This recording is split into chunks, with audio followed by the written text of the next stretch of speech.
PJ Bupati Aceh Tengah Asra memerintahkan Kalak BPBD Imam Suheri langsung mengerahkan alat berat menuju tanggul yang jebol untuk diperbaiki.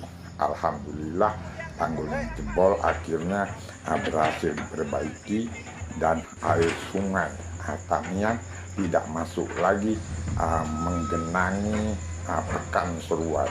Tentu saja hal ini sangat menggembirakan bagi masyarakat Seruan, terutama masyarakat yang berdomisili di daerah aliran sungai atau Das Tamiang yang ada di Kecamatan Seruai, Kabupaten Aceh Tamiang.